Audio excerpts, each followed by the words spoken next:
नमस्कार भाइयों, स्वागत है आप सभी का एक और नए वीडियो में।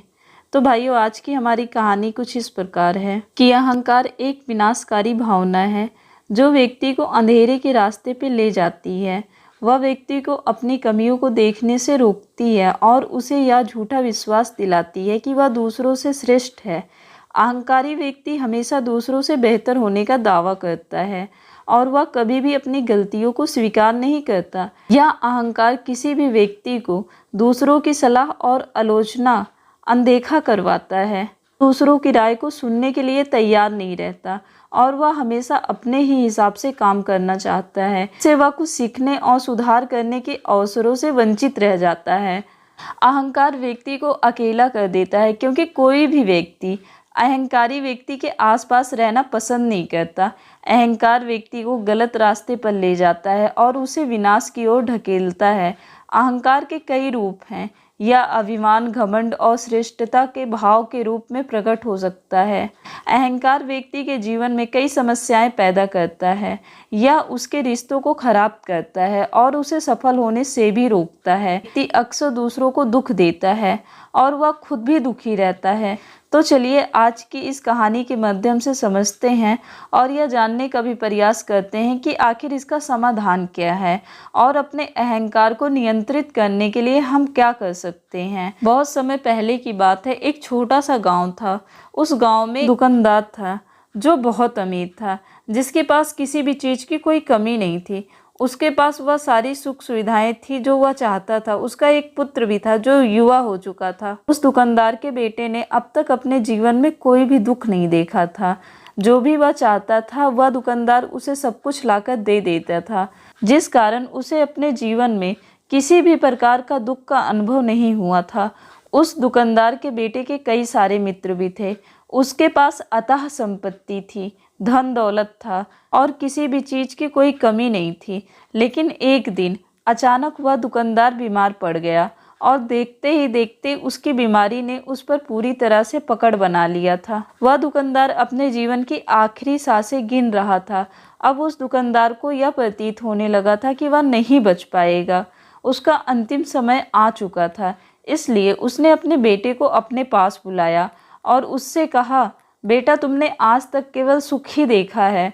तुम्हें जो कुछ चाहिए था वह मैंने सब कुछ तुम्हें कर दिया, इसलिए तुमने आज तक दुख का अनुभव नहीं किया।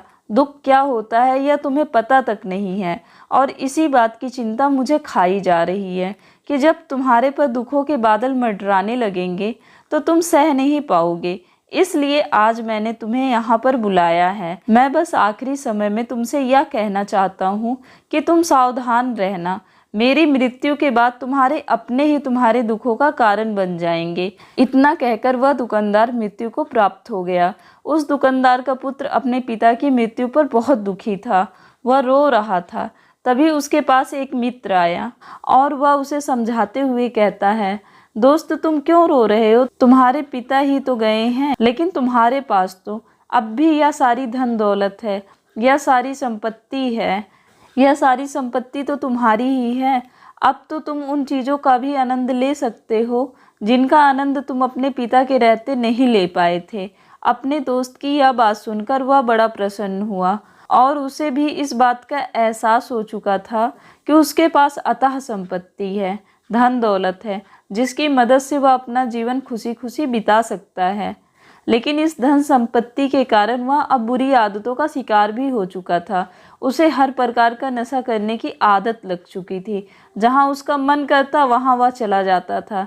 जब भी उसका मन करता वह किसी को भी अपने घर बुला लेता था, फिर चाहे दिन हो या रात। जो भी उसका मन करता वह खरीद लेता क्योंकि उसके पास संपत्ति थी।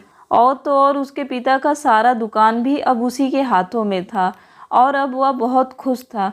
वह अपने जीवन को अपनी मर्जी के हिसाब से जी रहा था। एक दिन उसके मन में ख्याल आया कि पिता ने मुझे बेवजह ही डरा दिया कि लोग मेरा फ़ायदा उठाएंगे, मेरे दुश्मन बन जाएंगे, मेरे दुखों का कारण बन जाएंगे। लेकिन अब तो मैं और भी मज़े से जी रहा हूँ। मेरे सुख के दिन तो अब आए हैं। मैं आज तक जो नहीं कर पाया था वह सब करने में आज मैं सक्षम हूँ। यह सब सोचकर उसकी खुशी का कोई ठिकाना नहीं था। वह बहुत खुश था। तभी एक दिन गांव में एक बहुत बड़े हॉस्पिटल का निर्माण हो रहा था और इस हॉस्पिटल के निर्माण के समय पर एक घोषणा करवाई गई कि जो भी इस हॉस्पिटल के लिए सबसे अधिक दान देगा उसका नाम हॉस्पिटल के एक पत्थर पर स्वर्ण अक्षरों में लिखा जाएगा। जब उसके दोस्त ने यह बात सुनी तो वह दौड़ा दौड़ा उसके पास आया और उसे सारी बात बता दी।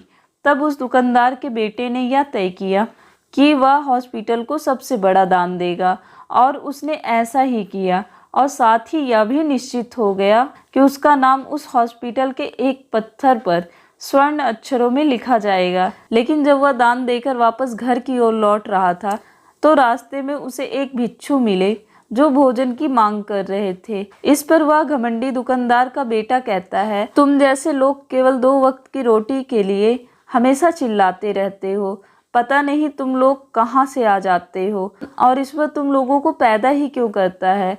तुम लोग गंदगी हो, तुम्हें जीने का कोई हक नहीं। केवल अपना पेट भरने के लिए 2 वक्त की रोटी के लिए तुम किसी के सामने भी झुक जाते हो।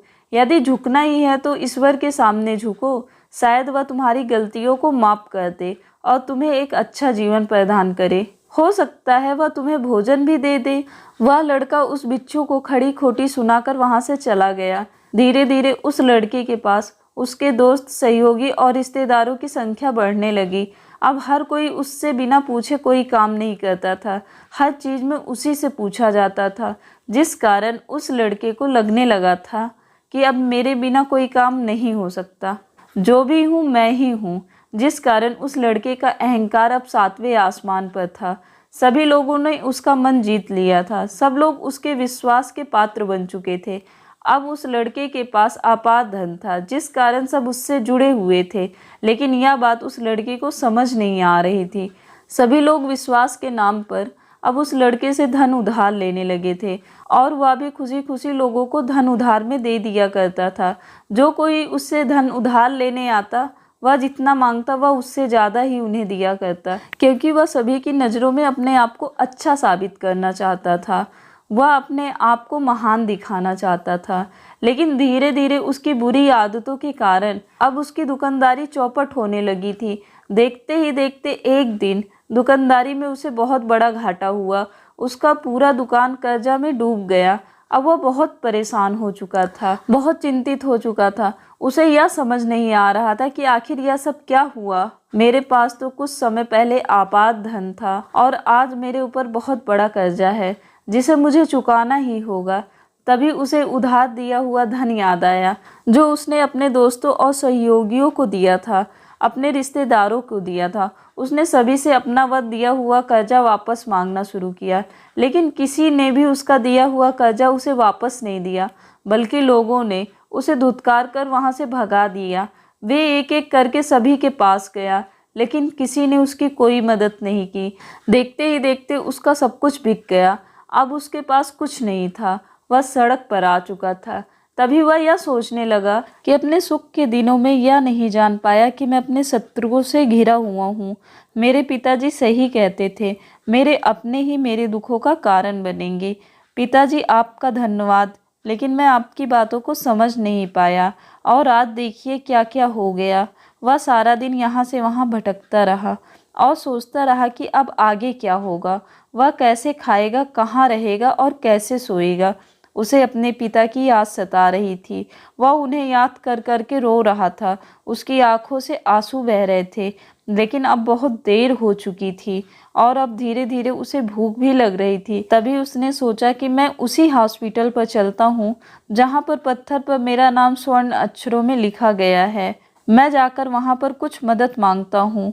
वह वहाँ पहुँचा और वहाँ के मालिक से कहता है, आपने मुझे पहचाना? मैं वही हूँ जिसने इस हॉस्पिटल को सबसे बड़ा दान दिया है और मेरा नाम इस हॉस्पिटल के पत्थर पर स्वर्ण अक्षरों में लिखा गया है। हालांकि इस समय मेरी हालत कुछ ख़राब है और मेरे पास खाने के लिए कुछ भी नहीं है। क्या आप मुझे कुछ भोजन दे सकते हैं? मैं भूखा हूँ, मुझे बहुत जोरों की भूख लगी है। मेरे अपनों ने मुझे धोखा दिया है। क्या आप मुझे कुछ भोजन दे सकते हैं? तभी मालिक कहता है, भिखारियों को भोजन इस हॉस्पिटल के बाहर दिया जाता है, हॉस्पिटल के अंदर नहीं। जाओ और जाकर बैठ जाओ। और रही बात तुम्हारे नाम की, तो भिखारियों का नाम हॉस्पिटल के पत्थर पर स्वर्ण अक्षरों में नहीं लिखा जाता। मालिक ने तुरंत ही उस लड़के का नाम हॉस्पिटल के उस पत्थर से हटवा दिया और फिर एक बार घोषणा करवा दी कि हॉस्पिटल को जो सबसे बड़ा दान देगा उसका नाम इस हॉस्पिटल के पत्थर पर स्वर्ण अक्षरों में लिखा जाएगा। यह सब देखकर वह लड़का बड़ा हैरान था, बड़ा अचरज में था। वह मन ही मन रो रहा था और सोच रहा था कि जीवन कितना दुखदाई है, जीवन बहुत छोटा है। अब मैंने जान लिया कि पत्थर पर लिखा हुआ नाम भी मिटाया जा सकता है, और यदि पत्थर पर लिखा हुआ नाम मिटाया जा सकता है तो इस जीवन का क्या मोल है। यह जीवन भी कभी भी समाप्त हो सकता है। उस लड़के को जोरों की भूख लगी थी। वह हॉस्पिटल के बाहर जाकर एक कोने में बैठ गया। लोग आते रहे और भिखारी को कुछ न कुछ दान देते रहे, लेकिन उस लड़के की हिम्मत ही नहीं हो रही थी कि वह भीख मांग सके, और न ही उन भिखारियों में बैठना चाहता था। देखते ही देखते दोपहर से रात का समय हो चुका था, लेकिन अब तक उसे कुछ भी ना मिला। लेकिन उसकी भूख बढ़ती चली जा रही थी। उसे जोरों की भूख लगी थी। पहली बार उसने अपनी भूख को जाना था, अपने पेट की इस आग के बारे में जाना था, और इस भूख के कारण वह इतना परेशान हो चुका था कि उसने तय किया कि वह हॉस्पिटल से ही कुछ चुरा लेगा और उसे खाकर अपना पेट भर लेगा। जैसे ही वह वहाँ से उठता है, वह बिच्छू वहाँ पर जाते हैं जिसे उस लड़के ने बहुत खरी खोटी सुनाई थी। वह बिच्छू उस लड़के के पास आकर कहते हैं, बेटा हम पहले भी मिल चुके हैं। वह बिच्छू बिच्छा लेकर वापस लौट रहे थे। उन्होंने कुछ भोजन उसे देते हुए कहा, या लो खा लो, तुम्हें जोरों की भूख लगी होगी। मैं तुम्हें जानता हूँ, मैं समझता हूँ कि हालात तुम्हें ज़बरदस्ती झुकाना चाहते हैं, लेकिन तुम लोगों के सामने झुकना नहीं चाहते। लेकिन अगर तुम लोगों के सामने झुकोगे नहीं तो तुम्हें भोजन भी नहीं मिलेगा। आज तो मैंने तुम्हें भोजन दे दिया जिससे तुम्हारी भूख मिट जाएगी, लेकिन यह भूख रोज लगेगी, यह पेट की आग कभी नहीं मिटती। इस पर वह लड़का उस बिच्छू से कहता है, जब मेरे पास धन दौलत और संपत्ति थी तो मेरे पीछे मेरे दोस्त सहयोगी रिश्तेदारों की कतार लगी रहती थी। सभी लोग मेरे शुभ चिंतक थे, लेकिन मेरे ऊपर दुख आते ही वह सब पलट गए। वह सब अब मेरे शत्रु बन चुके हैं। लेकिन तुम, जिसे मैंने इतनी खरी खोटी सुनाई थी, वही मेरे दुख में मेरे सहयोगी बने हैं। तुम मेरे इस दुख में मेरे पहले मित्र हो, मेरे पहले रिश्तेदार हो जिसने मुझ पर दया किया है। मैं तो अपने आप को बहुत बड़ा समझता था, लेकिन देखो इस वक्त की मार ने मुझे कहां से कहां पहुंचा दिया। आज मैं इस बात को अच्छी तरह समझ चुका हूँ कि धन से बड़ा कोई मित्र नहीं। इतना कहकर उस लड़के ने भोजन किया और उसने पहली बार भोजन के सुख का आनंद उठाया। उसके हाथ कांप रहे थे। वह जल्दी जल्दी उस भोजन को समाप्त करना चाहता था, जल्दी जल्दी उसे चबा लेना चाहता था, और उसकी आंखों से झरझर आंसू भी बह रहे थे। उसे ऐसा प्रतीत हो रहा था मानो आज से पहले ऐसा लजीज भोजन उसने आज तक न किया हो। भोजन करते वक्त जो अनुभव उसे प्राप्त हुआ, ऐसा अनुभव उसे आज तक नहीं मिला था। तभी वह बिच्छू से कहता है, यह कैसा सुख है, मैं इस दुख में भी इस भोजन के संतुष्टि का अनुभव कर पा रहा हूँ। तभी वह बिच्छू कहते हैं, जहाँ संतुष्टि होती है वहाँ सुख का अनुभव होता है, लेकिन सावधान, संतुष्टि बहुत खतरनाक भी होती है। जब संतुष्टि हमारी आवश्यकताओं, हमारी इच्छाओं से ऊपर उठ जाती है, तब यह दुख के दर्शन भी हमें कराती है। आज जो भोजन तुम कर रहे हो, ऐसा भोजन यदि तुम्हें पहले प्राप्त होता तो तुम इसे छूते तक नहीं, लेकिन आज इसी भोजन को करके तुम्हें संतुष्टि मिल रही है। लेकिन जब तुम्हारे पास धन और दौलत था तब तुमने इससे भी अच्छा भोजन किया होगा, लेकिन तब तुम्हें संतुष्टि नहीं मिली होगी, वह सुख प्राप्त नहीं हुआ होगा। लेकिन सावधान, अगर ऐसा ही भोजन तुम्हें रोज मिलता रहा तो तुम और अच्छे भोजन की कामना करने लगोगे, और इसी कामना की संतुष्टि के लिए तुम्हारे मन में दुख पैदा होगा। और जब तुम अपने मन की इस कामना की संतुष्टि कर दोगे तो तुम्हें सुख भी प्राप्त होगा, लेकिन यह सुख आएगा और चला जाएगा। और जब तुम्हारे जीवन में इसी प्रकार के भोजन हमेशा आते रहेंगे और जाते रहेंगे तो तुम किसी और कामना, किसी और इच्छा की ओर आगे बढ़ने लगोगे। तुम किसी और इच्छा की संतुष्टि करना चाहोगे, और जब वह इच्छा पूरी नहीं होगी जब तुम्हें संतुष्टि नहीं मिलेगी। इस पर वह लड़का उस बिच्छू से कहता है, तब तुमने इससे भी अच्छा भोजन किया होगा, लेकिन तब तुम्हें संतुष्टि नहीं मिली होगी, वह सुख प्राप्त नहीं हुआ होगा जो तुम आज अनुभव कर रहे हो। और यह श्रृंखला ऐसे ही आगे बढ़ती चली जाएगी। तुम हमेशा सुख के पीछे भागोगे, लेकिन दुख तुम्हारे पीछे यूं ही भागता रहेगा। तुम सुख को पकड़ना चाहोगे। इसी प्रकार यह प्रक्रिया यूं ही निरंतर चलती रहेगी। तभी बिच्छू अपने थैले में से एक सोने की थैली निकालकर उस लड़के के हाथ पर रख देते हैं। हे गुरुजी, आपके पास इतना धन कहाँ से आया? आप तो एक वैरागी हैं। तभी वह बिच्छू उस लड़के से कहते हैं कि यह धन तुम्हारा ही है। उस दिन जब तुम मुझे खरी खोटी सुनाकर अपने घर की ओर आगे बढ़ रहे थे, तभी तुम्हारी जेब से यह सोने के सिक्कों से भरा हुआ थैला नीचे गिरा पड़ा था और मैंने इसे उठाकर अपने पास रख लिया, यह सोचकर कि जब तुम मुझे मिलोगे तब मैं इसे तुम्हें लौटा दूंगा। लेकिन उस दिन के बाद से आज तुम मुझे मिले हो, इसलिए मैं तुम्हें इसे लौटा रहा हूँ। ले लो, यह तुम्हारा ही है। इस पर वह लड़का कहता है, इसी धन के लिए तो मुझे मेरे दोस्त, सहयोगी और रिश्तेदारों ने भी मुझे धोखा दिया है, लेकिन आप वह पहले शख्स हैं जो मुझे यह धन लौटा रहे हैं। वहीं पर जो मैंने कर्जा अपने दोस्त, सहयोगी और रिश्तेदारों को दिया था, अपने बुरे समय पर जब मैंने उनसे मांगा तो उन सभी ने वह धन मुझे देने से इनकार कर दिया और कईयों ने तो मुझे खरी खोटी सुनाकर अपने घर से धक्का देकर बाहर निकाल दिया। लेकिन आप गुरुजी, वह पहले इंसान हैं जिन्होंने मेरे इस बुरे समय पर मेरा साथ दिया, मेरा धन मुझे वापस लौटाया। मैं आपकी सहायता के लिए आपका आभारी हूँ। मैं इस धन से अपना व्यापार फिर से शुरू करूँगा और इस व्यापार को नई नई ऊंचाइयों तक ले जाऊँगा। तभी वह बिच्छू उस लड़के से कहते हैं, हमें कोई दुख नहीं देता, बल्कि दुख के कारण तो हम स्वयं ही होते हैं।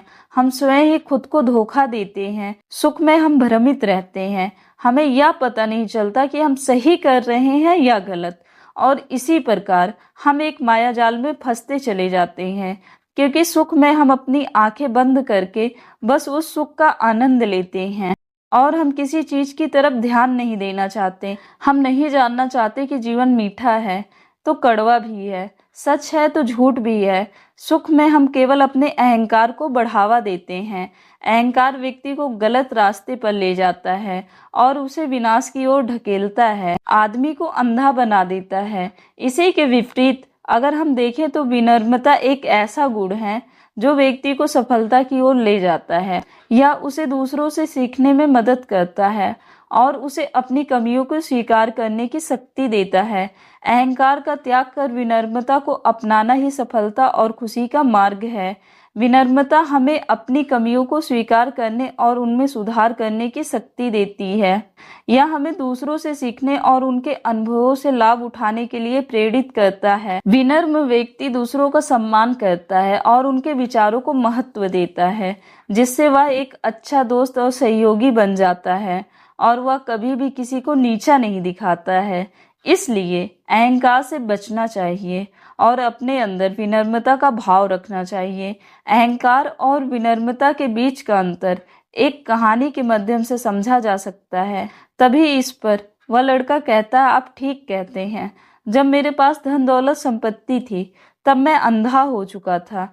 मैं किसी चीज पर ध्यान नहीं देता था। मैंने उसे अपने इन दोनों हाथों से लुटाया और आज जब वह मेरे पास नहीं है तब मुझे उसके जाने का एहसास हो रहा है। और जब मैं इन दुखों से जाकर घिरा हूँ तब जाकर मेरी आंखें खुली है। विनम्रता हमें अपनी कमियों को स्वीकार करने और उनमें सुधार करने की शक्ति देती है। यह हमें दूसरों से सीखने और उनके अनुभवों से लाभ उठाने के लिए प्रेरित करती है। विनम्र व्यक्ति दूसरों का सम्मान करता है और उनके विचारों को महत्व देता है, जिससे वह एक अच्छा दोस्त और सहयोगी बन जाता है। वह कभी भी किसी को नीचा नहीं दिखाता।